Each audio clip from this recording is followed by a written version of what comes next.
Are you ready to kickstart your life into high gear and train the martial arts way? There's no question that martial arts training can help you succeed in all areas of your life. In this video, world-renowned instructor Chris Natzke explains how to train the martial arts way with focus, discipline, and determination to get the most out of your mind, body, and spirit. I'm so looking forward to sharing Chris with you today. So strap in, you're going to go on a wellness-driven ride.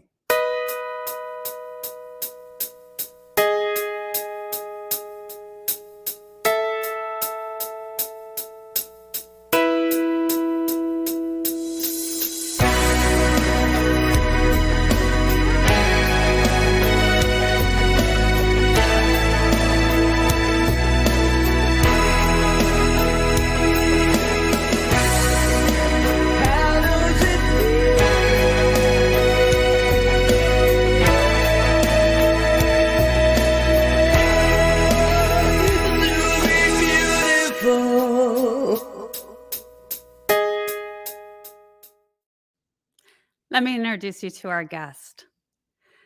As an 8th degree black belt / master instructor and former national Taekwondo champion, Chris Natzke ranks in the top 1% of all martial arts artists worldwide.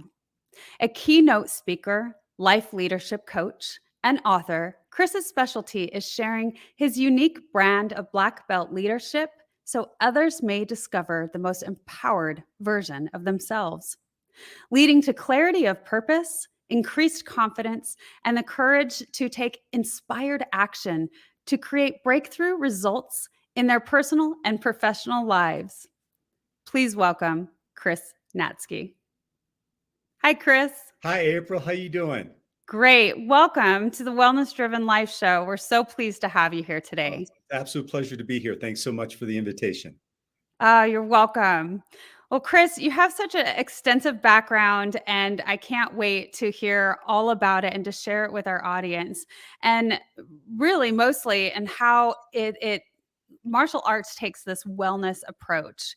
So I would love for you to share about yourself. First off, let's start there. Share with the audience just about you. Well, I mean, I've been a veteran of the martial arts. I started in the early 70s, so started in 1973. So this is my 50th year of training. I'd like to say I started in the womb, so that makes me a little bit less aged. But martial arts is something that I found as a very young man, a very young boy, actually, and it's just something that captured me. And so I continued my study within the martial arts throughout grade school, high school, into college. I played football on a Division I level, so I had to walk away from martial arts a little bit when I went to college, but then got back into them heavily afterwards.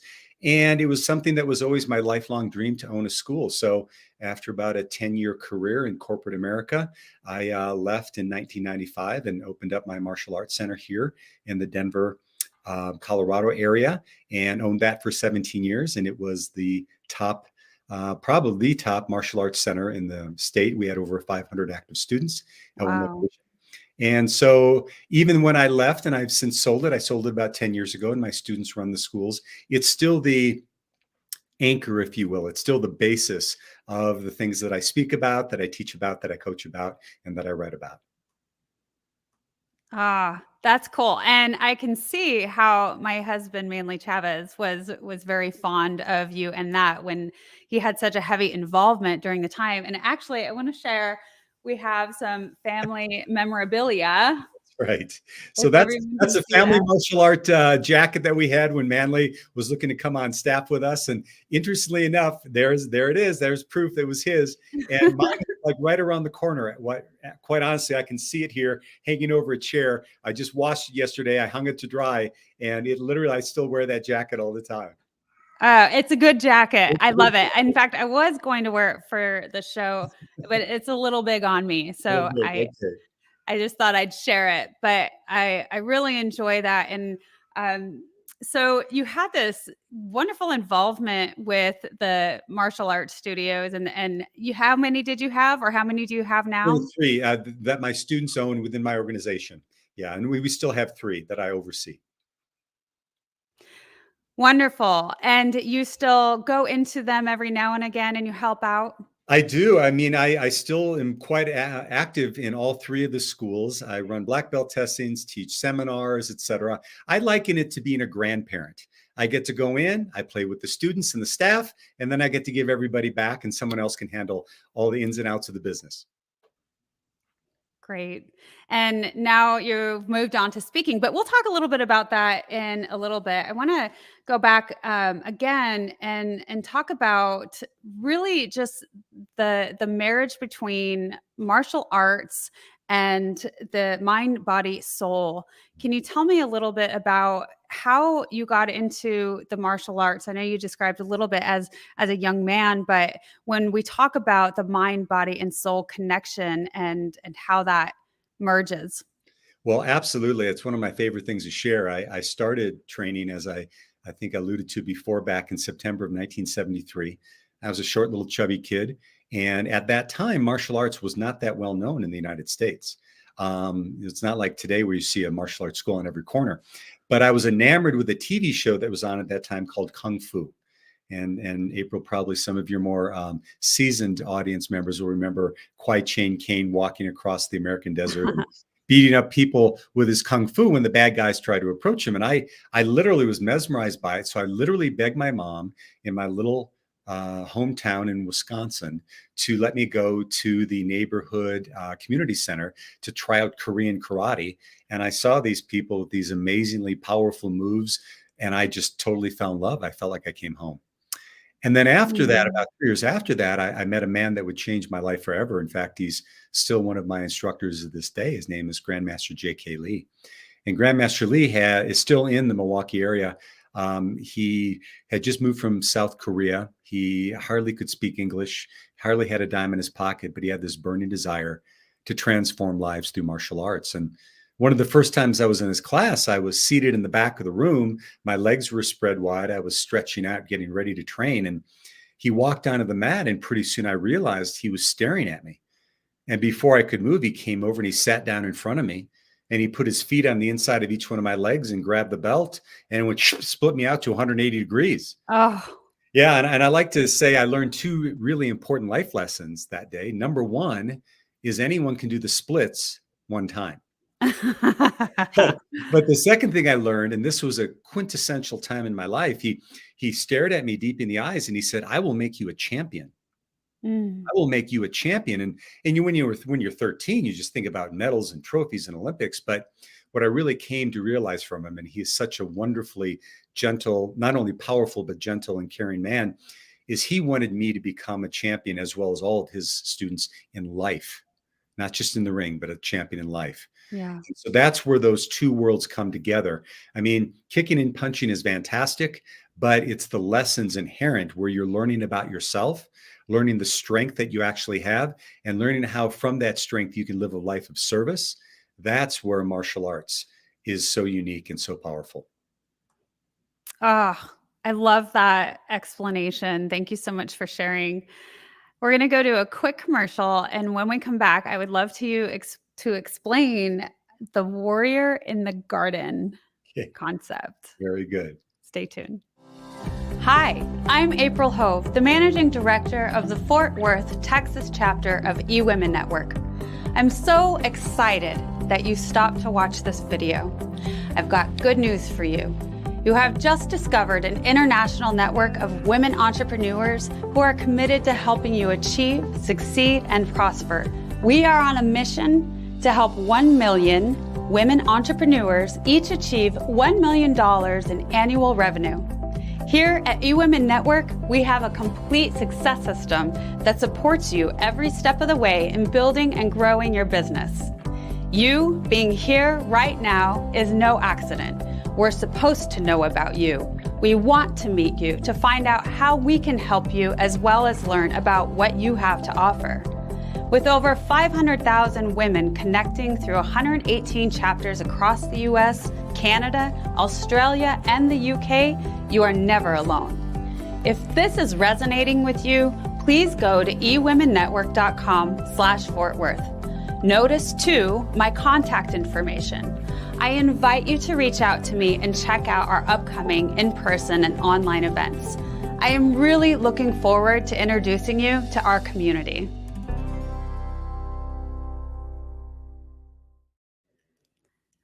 Okay, so what is a warrior in the garden? Right. Well, I think that martial arts, probably more than any other discipline or activity, provides this ability for us to balance ourselves, right? So we have the warrior aspect, the martial aspect, if you will, but also that's now tempered that once you realize that aspect of yourself, that can be potentially dangerous and or damaging if you do need to use your skills, you have a much greater reverence for life. You have a much greater reverence for humanity, if you will. And so the concept of the warrior in the garden is basically says it's much better to be a warrior in a garden than a gardener in a war, right? Yeah. So what it means is that having the skills, developing the skills, having the confidence and the wherewithal to protect yourself and others, but then being able to temper that is a much more valuable skill than being someone that never touches that part of themselves. See, I believe that inside of us, April, we each have, the light and the dark. We each have the warrior aspect of ourselves. And some people get a little bit frightened by that, and they never really want to see that part of themselves. But I really think part of our overall understanding of ourselves as human beings is to be able to look at all aspects of ourselves. And I have just seen way too many examples of people who have come to me with limited self-confidence. And once they find that aspect of themselves, their life transforms. Because now it's not just about fighting. That's just a metaphor, basically. It's about how they can communicate in their life with their loved ones, with their bosses, with their, with their friends, et cetera. And it brings this aspect to them, but it's also tempered because they realize that, one of the tenets in Taekwondo is to create a more peaceful world. And so that's part of our mission as well. I really like that. It's definitely the light and dark, the yin, the yang, and finding, understanding all of those aspects of ourselves, Mhm.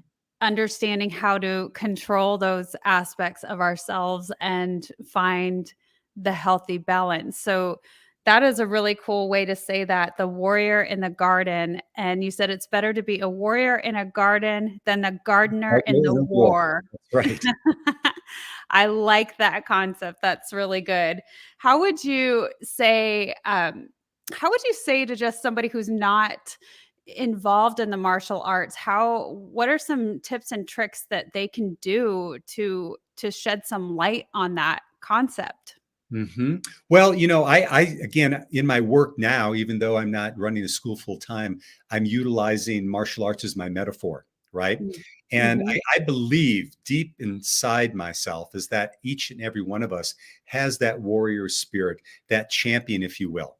And there are basically, when I do my keynote talk, three of the things that I talk about to bring that forward in our lives is, number one is to be able to embrace your purposeful vision for whatever that is in your life, because I believe we're all born with that inside of ourselves. And many times people don't go for it, right? Because they don't have the confidence, they don't have the vision for what they really want to accomplish.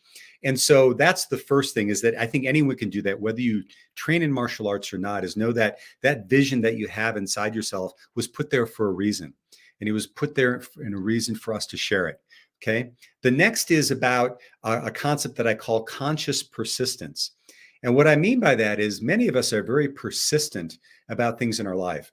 We have routines that we follow each and every day. If you ask people about certain disciplines that they have at work, et cetera, they'll be able to tell them to you. But oftentimes we're not even conscious about it. And if you don't believe me, think about the last time you left someplace, you drove, and when you got home, you had no recollection of how you got there. You just automatically went on autopilot. Yeah. We do that all the time. So being Mhm. conscious about our lives, because in martial arts, you have to learn to be extremely present. If you're Yeah. fighting and you're sparring with an opponent, whatever, you have to be in the moment. And then finally, it's about taking inspired action and in a way to serve. So martial arts, we would say, is an action philosophy. So many of us talk about what we want to do and we have dreams, but the dreams are fantastic. But if we don't put those into action, they just die inside of us. So as I said, martial arts is about taking action. And so people who are non-martial artists can say, where can I take action in my life? Even if it's just a small, small step, because those small steps begin to build and pretty soon can create massive results. This is definitely you going over your 3 C's, creating breakthroughs with the purposeful vision, the conscious persistence, the inspired action. Um, I love that you're going out in the world and explaining that to others, because I also feel it's very powerful. And again, going back to this beautiful, the history of martial arts and how they understood the mind body soul concept Right. early on, and like you said, having to be present in the moment. I know that when I was in law enforcement, our training heavily was involved in that, and when we're in this high stress situation, we do a lot of breathing techniques, so it's not just falling to the level of your training. That's right. But it's also really knowing how to control yourselves to be able to get those motor functions back to respond appropriately to the situation. Mhm. So we're going to go to another short commercial. And when we come back, I would love to know what the most significant obstacle people face when attempting a breakthrough. CTR Media Network is now accepting new podcasters to join our growing network that's reaching 350 million global listeners. Have you heard? CTR Media Network offers podcast production, podcast training, distribution, and product placement. Book us for your next event or schedule an interview with CTR Media Network podcasters today. To learn more, go to ctrmedianetwork.com. So, Chris, what would you say is the most significant obstacle that people face when attempting these breakthroughs? Mhm. Well, I think what's very interesting about that, April, is that many times if someone were to ask me that question, they'd be thinking about things on the outside. People Mm, don't have enough education, they don't have enough money, they don't have enough time, and those are all valid things. But I would argue, I would argue vehemently that it's what's going on inside of us. It's the limiting beliefs that we've created, and almost always those limiting beliefs, at least initially, are unconscious to us. They're things that we've picked up when we were younger. We've had experiences. Someone told us we weren't good enough, we weren't smart enough, we weren't tall enough, we weren't whatever, or we convinced ourselves of that. And what they do is they lie underneath, and they have a tendency to cloud our perception of everything that we see.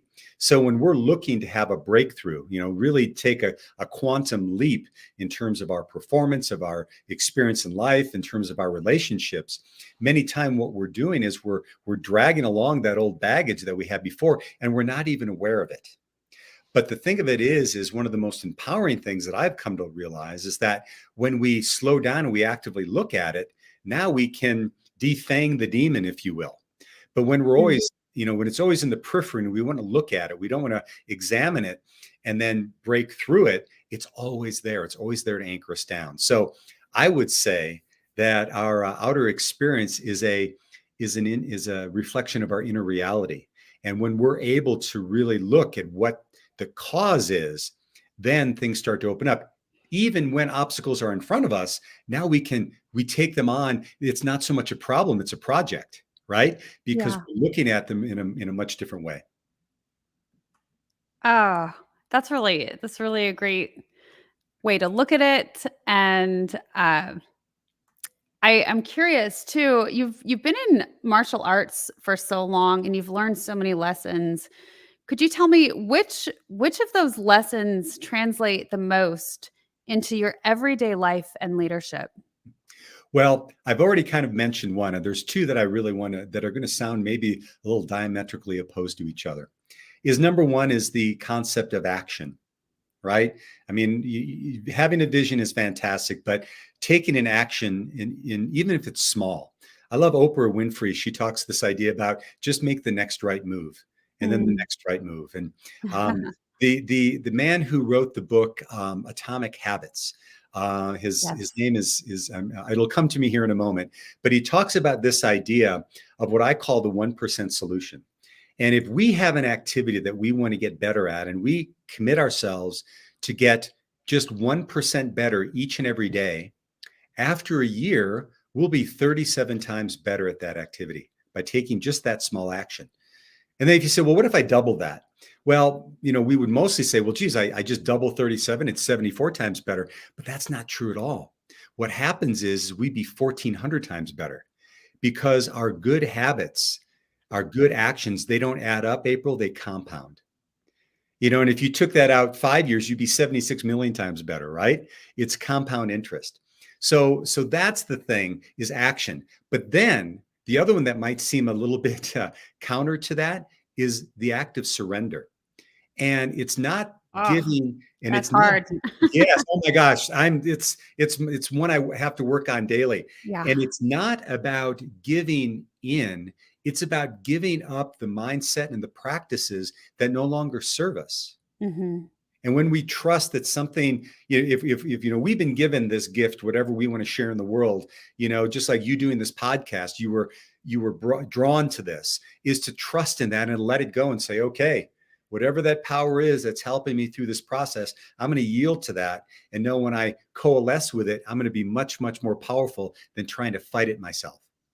Yes, absolutely. And, incredible for you that you put those two very powerhouse ideas together, because they are truly some of the biggest things, the action, one step forward. And I think when people think about action, they think they have to be these huge things. And so it was James Clear with Atomic Habits. Thank you. Yes. Thank you. So yes, he pointed it out beautifully, and so did Oprah. And yeah, just one step forward. It can be small things, but what's that one thing each day that you can do?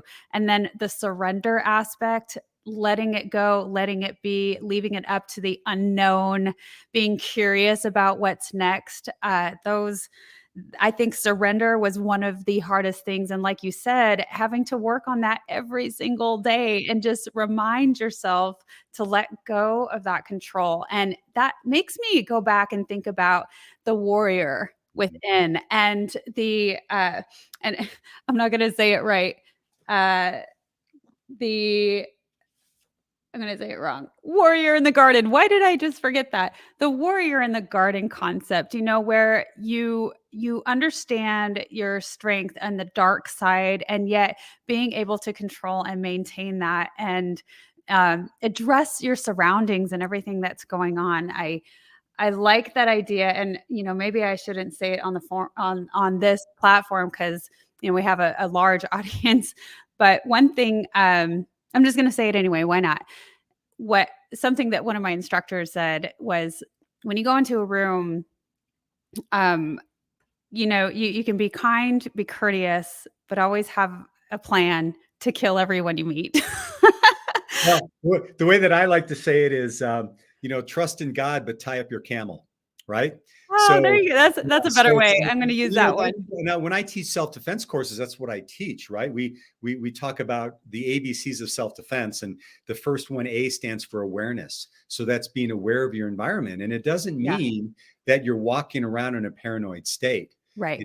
Generally, that will attract that type of aggressive and negative behavior toward you. It's about being alert and aware, not only what's going on in the environment, but what's going on inside of ourselves. And so, we are in a society today of distraction.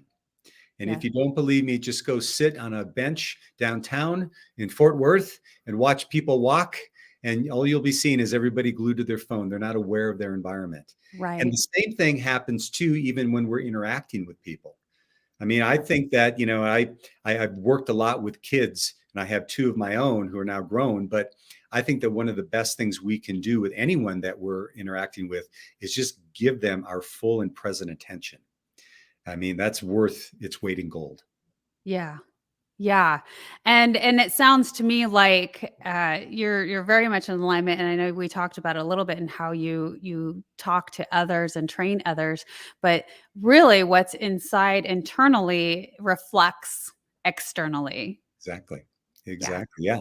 Yeah. Outer expression is a function of inner reality. So what's happening inside, it's like I think it's been said, it's not what we do, it's who we are, right?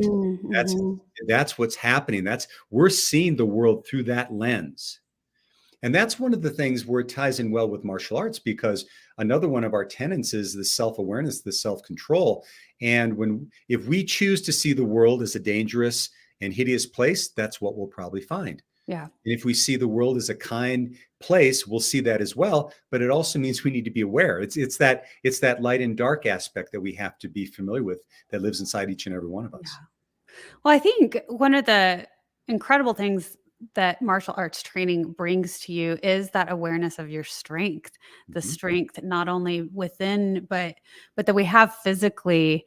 And I think there's so much power with that. And I think that you could probably describe that as, you were going through your life and learning the art of martial arts and how you were learning how you get to utilize your body and the strength that you have. And when I think when you're young, you get excited and you're like, okay, I'm going to go kick some butt. But then as you grow and you learn more and you become more mindful and a sage, so to speak, then you understand that you can start utilizing that balance where it's not the fight all the time. Right. And again, when you discussed how if you show up that way, you're probably going to be running into it. Absolutely, absolutely. And, Yeah. it brings to mind something that I'll share in regards to the martial art of Taekwondo and our black belt ranking system, right? So many times, I'm an eighth degree black belt. In the martial art of Taekwondo, there are 9 degrees of black belt. And sometimes people ask me, well, what's the difference? Or what do you have to do to get to be an eighth degree, et Mhm. cetera? But the way that I likened it is first through third degree black belt are the fighters. You're training to be the warriors. And then fourth through sixth degree black belt would be the teachers. You're learning to teach it and give back. Seventh to ninth degree black belt, we become hopefully the philosophers, right?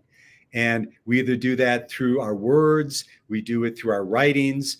Many of my peers have actually gone into the healing arts, with the idea, well, if I know how to break it, I better learn how to fix it, right? So it becomes this full circle. And once again, it's about we say in Chinese, they say yin and yang. In Korean, we say and yang. It's the same thing. It's that counterbalance of being able to be full and complete human beings. Yeah.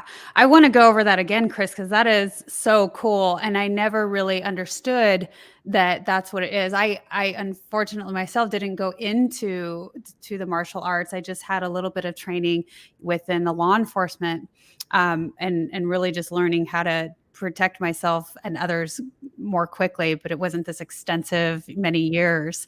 And so I really wanna talk a little bit more about that full circle. And so you're saying that when you go in, you're learning how to fight, to train, to use your physical body and see and understand your strength. And then the second phase is to teach it because it's what once taught, twice learned. That's right. So there's a lot of that. So you're building this wisdom and then the philosophy aspect where you get to share your wisdom with the world. Is that correct? Did I That's get it all right? absolutely that's absolutely it. And it's particularly important, as much as I would maybe resist it sometimes. As you get older, your physical skills tend to maybe wane a little bit. It's just part of who we are. Yeah.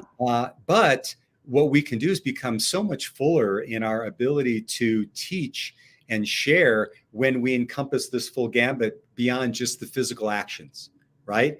I mean, it would be my hope. I have now well over 1,500 students that have received their black belt with me. And Wow. only maybe a fraction of them are still actively training. But it would be my hope that each and every one of them would go out into the world and use those lessons each and every day. And I've had many students come back and tell me such that they rely on those martial art lessons, those martial art skills each and every day in their life.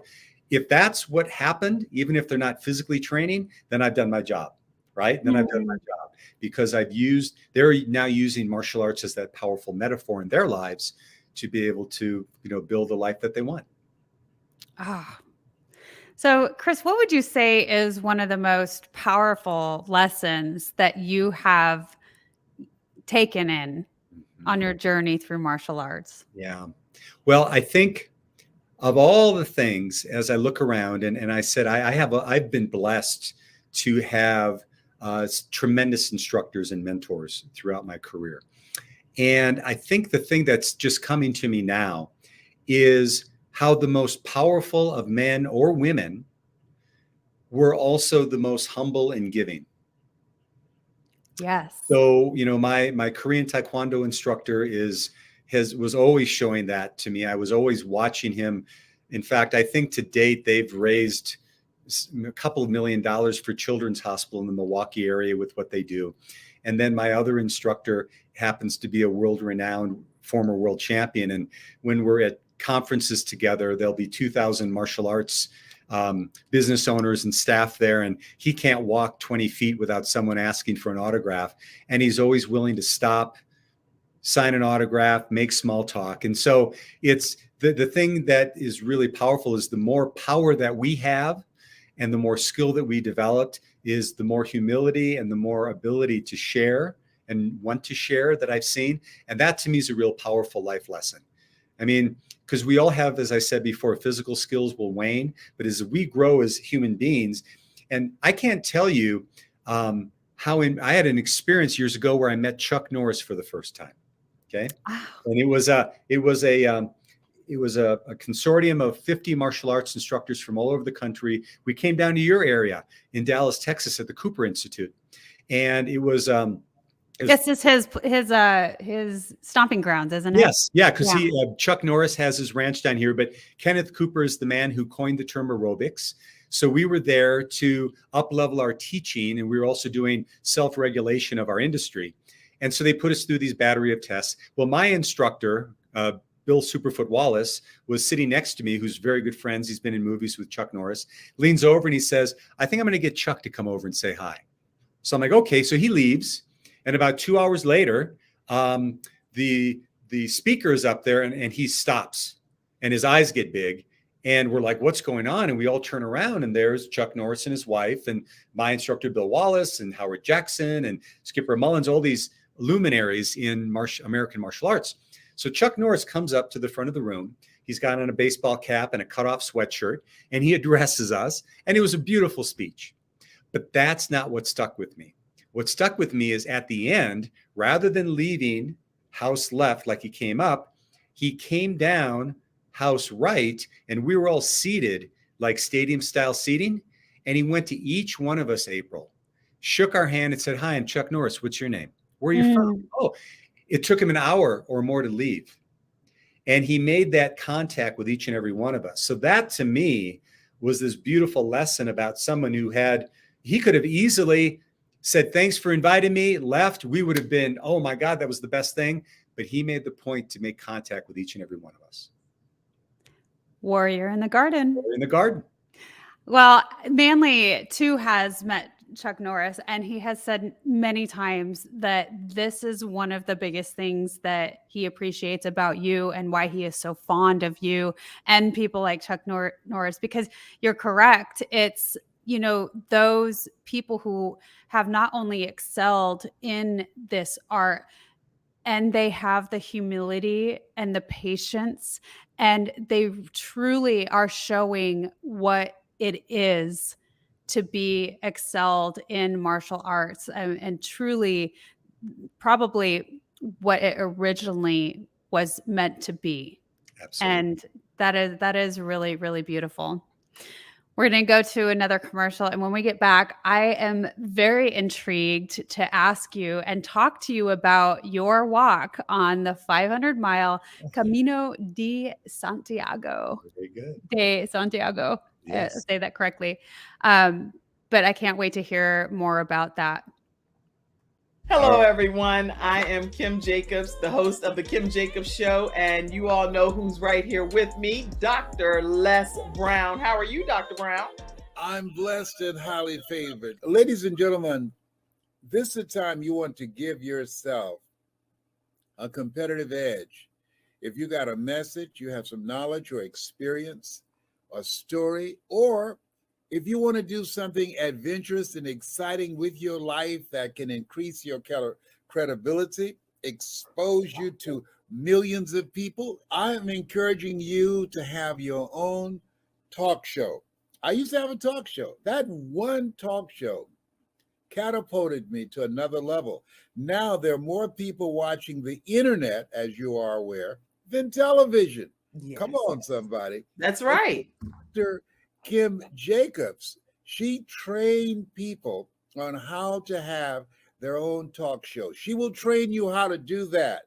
And now with me working, partnering with her, now you have the combination of an audience, expansive audience. We have over 4 million people in all of our platforms, and the coaching you need to grow your business, to grow your multi-level marketing organization, to draw more attention to yourself in this noisy economy.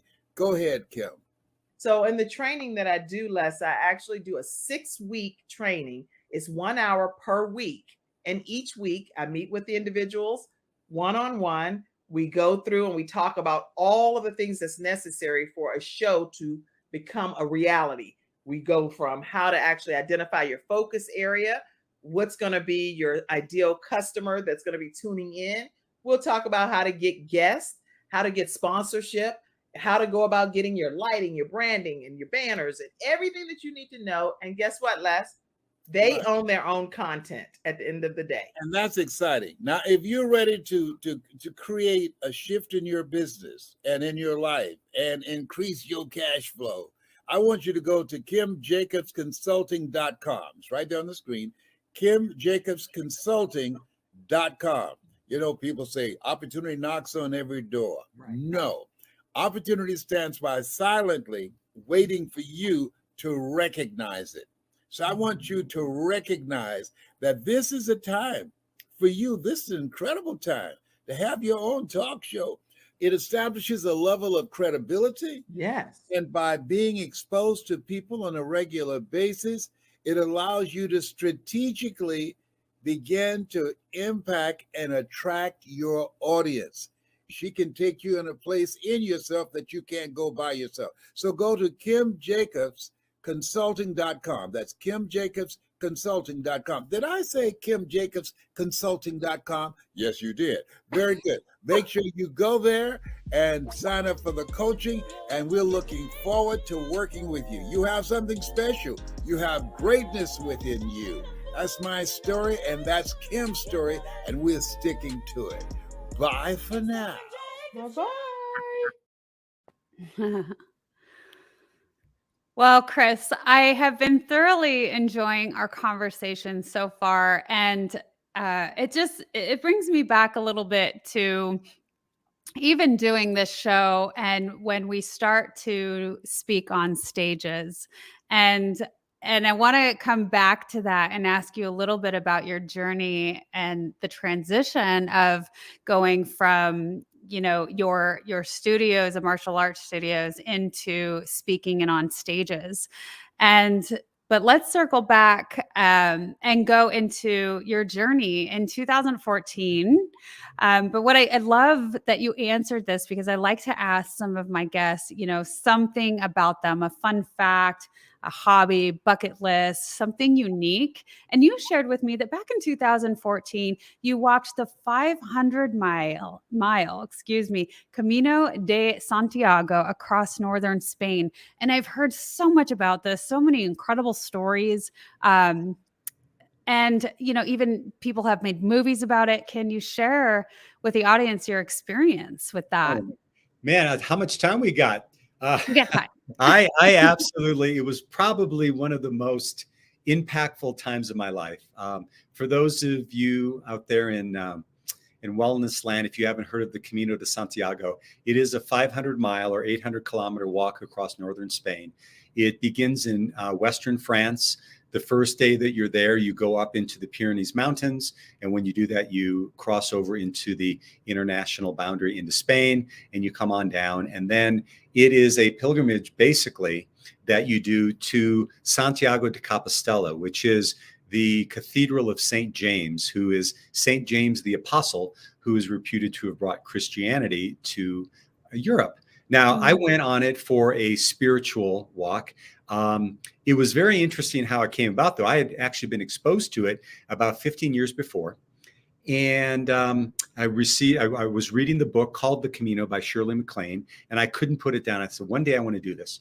So then fast forward 15 years, I'm sitting at lunch at a Whole Foods with one of my good buddies, and he has his cell phone out and he's showing me his bucket list and telling me that he's going to be climbing Mount Kilimanjaro that year. And we're having this conversation in mid-February. So this is my bucket list, and he shows me the whole thing, and he goes, what's on your bucket list? And he goes, wait, I know, it's that walk you've always talked about. And I said, yeah, as a matter of fact, the Camino is probably the top thing. He said, well, why don't you do it? I said, you know what, Stephen, one day I will. And he goes, no, do it this year. Well, now we're in mid-February, right? So every time I give him an excuse, he totally shoots it down. So finally I agreed to meet with one of our mutual friends. Sounds like a good friend. Like a great friend, absolutely. So we meet. I commit. I'm going to meet with one of our mutual friends who had done it the year before. One thing leads to another. I get super inspired, and on May 4th, I'm walking up the side of the Pyrenees. So it happened that fast, and it was probably one of the grandest life-changing experiences. What I did for basically 29, 30 days is I walked, and between 17 and 18 miles a day.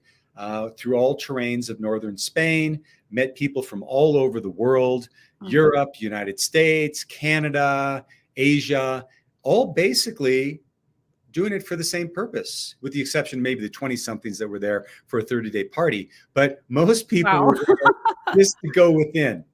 And there was this beautiful camaraderie that everyone had. And I've got so many amazing stories of what occurred during that time that I still use today, that altered my life, today, just in terms of the things that I learned. Oh, well, I would love to hear at least one of them or your favorite one. Because I would tell my favorite story. Yes. I had literally been using the Camino in the first 2 weeks, almost like an athletic contest. I got up early in the morning. I'd be up at 5. I'd be on the trail at 6, which it was great because the sun's rising. It's just me on the trail together. But I got to go from point A to point B, point A to point B. And so along the way, I had some experiences that really caused me to slow down. But it all culminated with this last story. I was about 2/3, 3/4 of the way through the Camino, getting to Santiago. And I'm on the trail, and I'm now relaxing, and I'm moving a little slower pace. And I'm moving forward. And the way that you move through the Camino, by the way, is they have them marked with all these yellow arrows.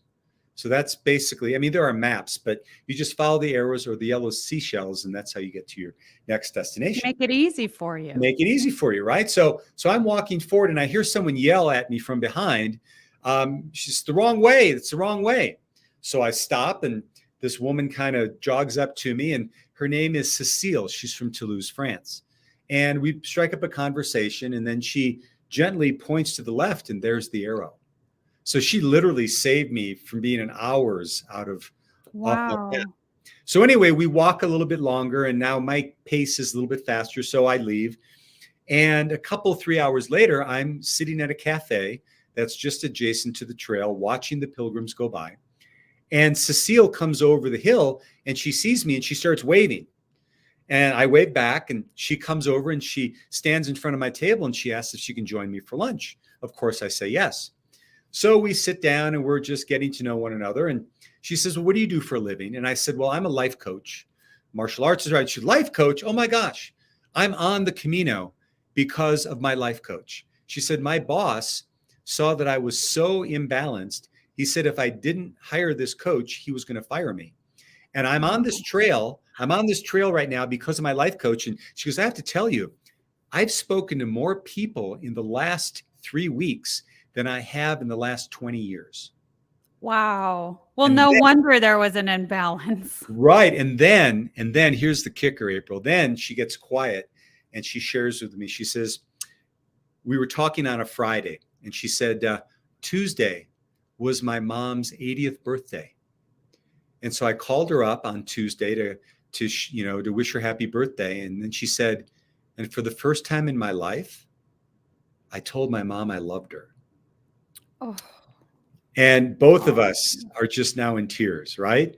Yeah. So now if Cecile walked in my front door, I probably wouldn't recognize her, right? Because we probably spent 30 minutes together, but that left such an indelible mark on me, saying, okay, Chris, where do I have the opportunity to slow down and really be with the people that I'm close, that are most important to me, and even with the people that maybe I'm just meeting for the first time.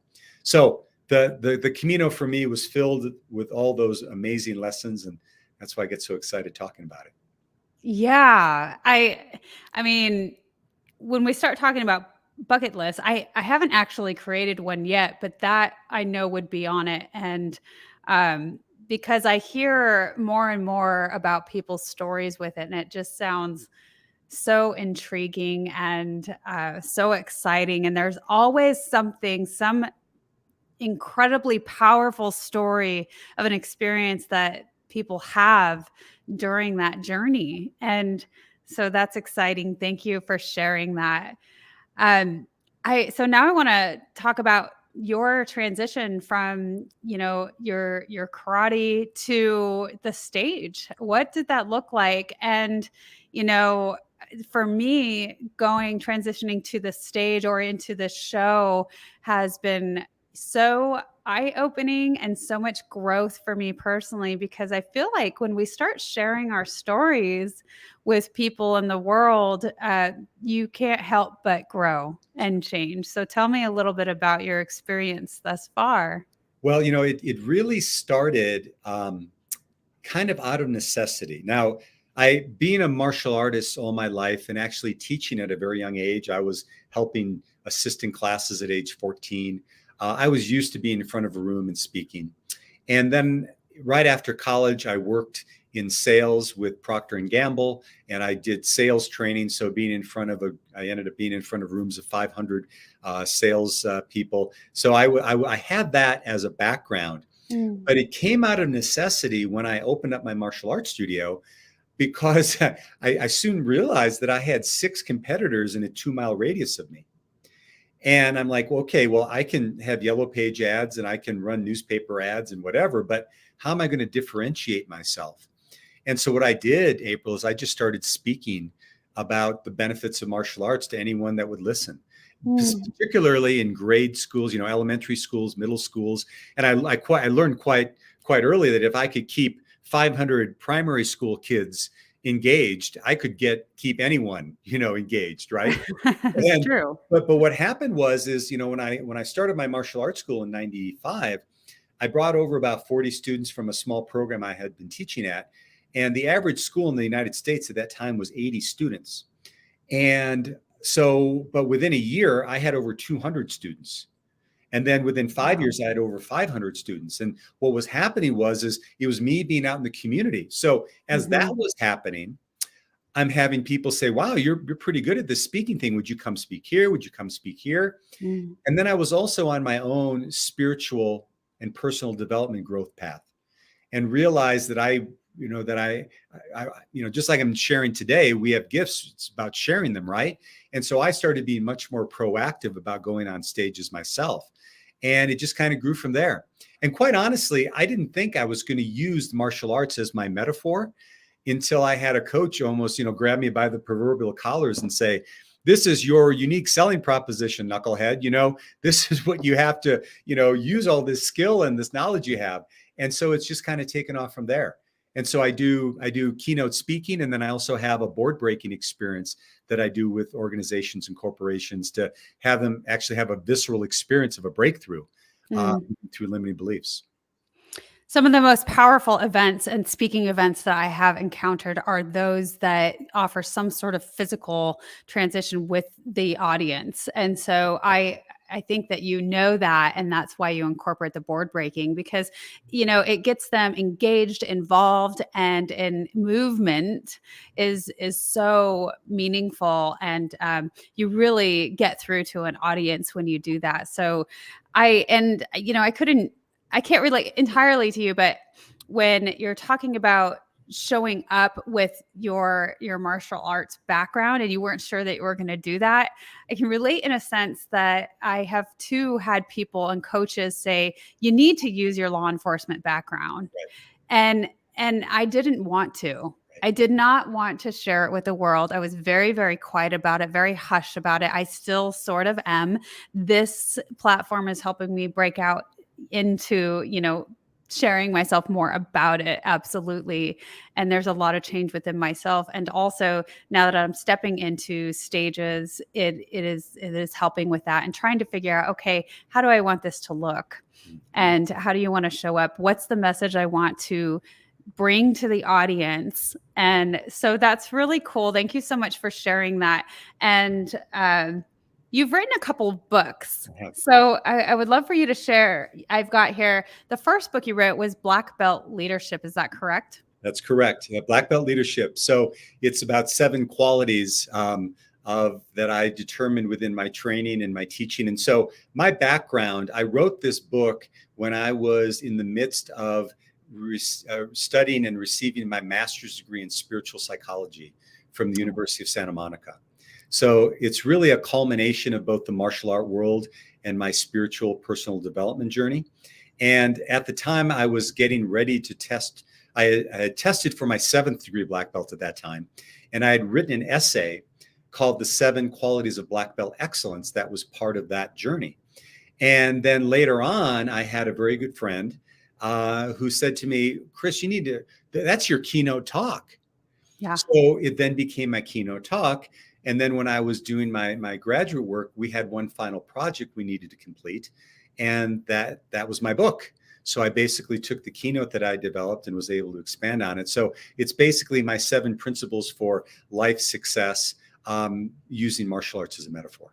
Oh, Chris, I'm going to have to pick up a copy of that one. That sounds incredible. I know that I glanced a little bit about your background and your schooling and education, and how fitting that you went into that. And so the second book is Breaking Through. Tell me a little bit about that one. Well, Breaking Through basically came out of, I think, necessity. So for my people that have gone through the board breaking experience. So of course, I do a lot of things locally here, and I've done several board breaking experiences, and very often I would run into people on the street that would say, oh my God, Chris, I did that board breaking experience with you last year. It was the coolest thing I ever did. In fact, that board, it still sits in my office every morning and I look at it every morning. I have it framed. Yeah, right. So I'm like, oh, good for you. Then of course, my next question was, well, how did you do on your breakthrough?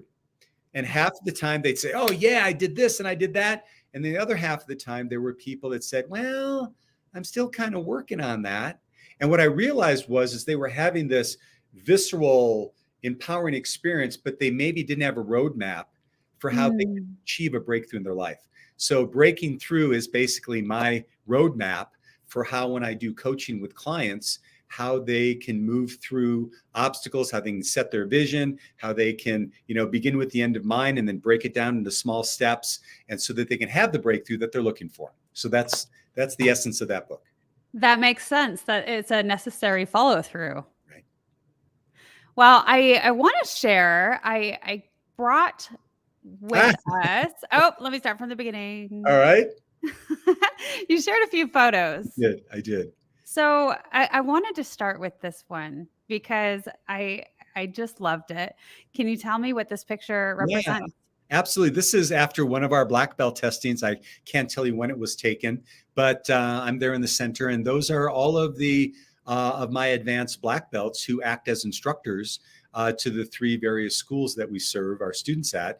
And there may be even some of the black belt candidates that tested. But, I think that one of the most powerful things, and also one of the things I'm not only most proud of, but most humbled by, is being able to not only develop martial artists, but develop teachers. And so what's so beautiful about that, April, and I know this when I train people and they achieve their black belt, particularly when they stay with me and they develop into instructors, each one of them, I know their life story. And I know the difficulties that they got through in order to take them there. I can see one person that's had 2 hip replacements. I can see another one that was working because he had a terrible stutter. I can see, everyone's got their own thing. And so that's basically part of our leadership team that helps develop students here in what we call the Colorado Alliance of Martial Arts. Ah, the Colorado Alliance of Martial Arts. So cool. And yeah, I would be so proud of that as well, because you're, like you said, when you are able to teach others to teach and spread the message, that's really, what you feel the purpose is. So moving on, who are these two handsome guys? Those are my two sons. Josh is on the left and Jason is on the right. I love this picture. This was this last Christmas. When both of them, as we were opening gifts, they both discovered that each one of them bought each other the same video game. Okay. So that's that picture. But Josh is going to be 38 in May. He has his master's in architecture and is working for a firm here in Denver. Spent his junior year of college in Paris, France, studying. Jason has his own company called Stories to Light. He has his master's in film studies that he got from the University of Ireland in Galway. And now he's working and running his own business. And he does videography and photography for individuals as well as, Fortune 500 companies. Oh, wow. And both of them are trained black belts too. So Josh, my oldest, is a 3rd degree black belt and trained until he went off to college. Jason is a 4th degree black belt, taught for me for several years, and in November is going to be testing for his 5th degree. Chris, I would not expect anything less. I wouldn't. And two very accomplished young men. Very, very proud. Yeah. And I loved this picture. It's my favorite picture so this was Thanksgiving several years ago. And I have dear friends that we celebrated with each year, and they say, oh, let's take a picture. And it just happened naturally. So I just love that picture. It is a great picture. I mean, I think that when you look at this, you can't help but feel joy. Yeah, exactly. Yeah. Wonderful. Thank you for sharing that. And I just wanted to open it up. We had a few comments pop through. Dr. Tina J. Ramsey said, powerful. Thank you, Doctor. And she said to like, share, and subscribe. It sounds like she really enjoyed this. And I want to make sure that people know that if they do have comments and you happen to be leaving a comment later on and you're watching the recording, I will get back to you in the future or someone from the team. So that is really great stuff. Thank you so much, Chris, for sharing so much. I want to make sure that people know how to get a hold of you. And I've had it streaming on the bottom, but they can visit your website. That's the best way to get a hold of you. Absolutely. Yeah. ChrisNatzke.com. It's scrolling right across here. You can see the programs. I've got a program coming up this Friday where I actually help train people, entrepreneurs, how to use speaking to build their business, called the Champion Speakers Academy. You can also see some videos of me and my speaking. And if you're interested in coaching or bringing me in to do a program, either a keynote talk or a board breaking experience, you can contact me there. Oh, well, I tell you what, I'm going to keep you in mind the next time that I have an event because my favorite speakers have always been the ones that bring that physical aspect to it, where they're getting people to move and jump up and down and say things and do things and things that they're not going to forget. And of course, that's why I like them the most, because I recall them the most. So good for you for showing up that way. I want to ask, is there anything else that you would like to share with our guests today? Well, we have a saying in martial arts that a champion doesn't need to be told what to do. They just need to be reminded. And I always took that it's not just necessarily about someone giving you those words of remindership, if you will, but it's about remembering who we really are. And so each and every one of us has a champion inside. And I would just encourage everyone out there to slow down a little bit, whether it's some time that you take today, maybe you can't do till this weekend. And first of all, take a look at what's going on in your life and be grateful for what you have. But if you're not on the path that you think you need to be on, take some time, get honest with yourself and say, okay, I know it's there. I know this yearning is there for a reason.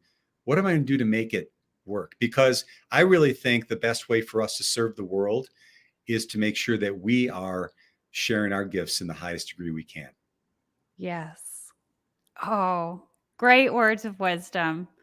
slowing down, doing well for ourselves, and just reminding ourselves that, we want to show up in this way. And I love the slowing down thing. I feel like, Manley has been one of my greatest teachers, and his background in the martial arts, I think that he really has gained that wisdom through his instructors, and definitely has been my biggest teacher in learning patience and slowing down.